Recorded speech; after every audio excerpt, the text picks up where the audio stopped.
National games کی اختتامی تقریب میں شرکت نہ کرنے پر کراچی میٹروپولیٹن کارپوریشن کے 33 افسران اور ملازمین کو معطل کر دیا گیا۔ مزید جانتے ہیں ڈاٹ نیوز کے نمائندے عمران احد خان سے۔ عمران، بتائیے گا کیا معاملہ ہے؟ آپ کی جانب سے سخت ایکشن لیا گیا ہے۔ کراچی میٹرو کارپوریشن کے جو 33 افسران و ملازمین ہیں ان کو معطل کر دیا ہے۔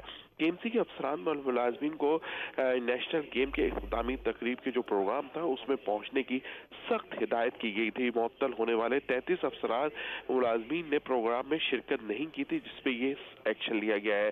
معطل ہونے والے افسران میں ڈرائیور سے لے کے ڈپٹی ڈائریکٹر اور ایڈیشنل ڈائریکٹر تک عملہ شامل ہے، جبکہ معطل ہونے والے جو 4 کلرک ہیں اس میں 5 جو ہے وہ دیگر سپروائزر ہیں، 5 فیلڈ اسٹاف کے لوگ ہیں، جبکہ تمام عملہ افسران کو محکمے HR میں رپورٹ کرنے کی ہدایت کی۔ اختتامی پروگرام تھا اسپورٹس کا، جس میں فیلڈ مارشل سید عاصم منیر نے بھی شرکت کی تھی، بلاول بھٹو زرداری وزیر اعلیٰ سندھ اور دیگر وزراء نے بھی شرکت کی تھی، جبکہ میئر کراچی نے واضح احکامات کیے تھے کہ تمام ملازمین جو ہے اس پروگرام میں پہنچے، اس کو کامیاب کریں، اور یہ ملازمین جو ہے KMC کے یہ غائب ہو گئے تھے، جس پہ سخت ہدایت کی ہے میئر کراچی نے کہ ان کو معطل کیا جائے۔ جی بہت شکریہ عمران۔